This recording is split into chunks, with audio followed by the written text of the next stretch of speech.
নতুন জামা, চারিদিকে সুন্দর সাজ, আর সবচেয়ে মজার ব্যাপার ঈদের খাওয়া দাওয়া আর ঈদের সাথে খেলা করা।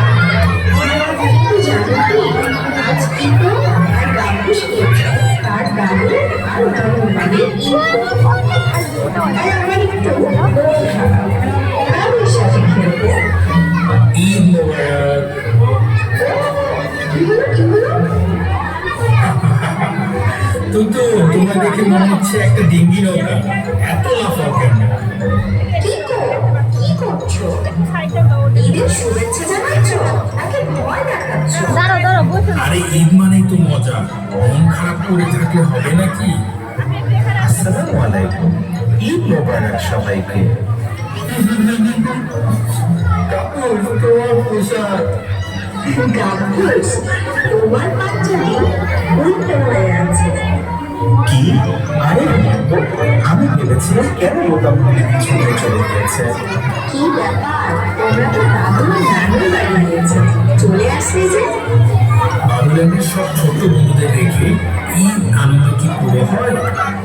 তাই চলে আসলাম বাবুল্যান্ডে বন্ধুদের সাথে ঈদ আনন্দ ভাগ করে নিতে, আর তোমাদের সাথে একটা আনন্দের অভিজ্ঞতা শেয়ার করতে। কি অভিজ্ঞতা? চাঁদ রাতে সবাই যখন মজা করছিলাম, হঠাৎ দেখি কিছু বাচ্চা ছেঁড়া কাপড় পরে মন খারাপ করে দাঁড়িয়ে আছে। তাদের ঈদের নতুন পোশাক নেই। প্রতি বছর তো আমরা ঈদের অনেক জামা কাপড় পাই, সবগুলি পরাও হয় না। তাই আমি তাদের ডেকে এনে আমার ভালো কিছু পোশাক দিয়ে দিই।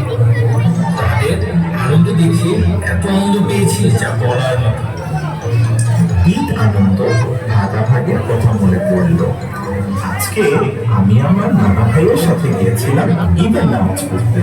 নামাজ শেষে দেখি মসজিদের একটু দূরে কিছু বাচ্চা ছেলে মেয়েরা মন খারাপ করে বসে আছে। আমি তখন তাদের আমার নানা বাড়ি নিয়ে আসি। সবাই মিলে অনেক মজা করে সেমাই খেয়েছি। জানো, এত আনন্দ আমি আগে কখনো পাইনি। আজ বুঝতে পারি ঈদ মানে নিজের চেয়ে অন্যের আনন্দ নিয়ে ভাবা। একদম ঠিক বলেছেন। এখন থেকে আমরা সবাইকে নিয়ে ঈদ আনন্দ করবো। ঈদ মানে শুধু নিজের আনন্দ নয়, বরং অন্যের মুখে হাসি ফোটানোই ঈদের আসল আনন্দ। বাবুল্যান্ডার্স, তোমরাও কি আমাদের সাথে ঈদের মজা করতে চাও? তোমাদের আনন্দ আমাদের সাথে ভাগাভাগি করতে চাও? তাহলে আমাদেরকে তোমাদের বাড়ি নিয়ে যাও। আমরা তোমার ঈদ আর আনন্দকে আরো রঙিন করে তুলছি। আমাদেরকে তোমাদের সাথে বাড়িতে নিয়ে যেতে চাইলে যোগাযোগ করো কাউন্টারে। হ্যাঁ বাবুরাঙ্গার্স, আমরা সবাই মিলে একসাথে ঈদের আনন্দ ভাগাভাগি করে নিব। আসুন না, সবাই মিলে একসাথে বলি ঈদ মুবারক। ঈদ মানে শুধু নিজের জন্য আনন্দ নয়, অন্যের সাথে দেখা করে নেওয়া ঈদের আসল আনন্দ। আর আসুন আমরা সবাই মিলে একসাথে ঈদ উদযাপন করি।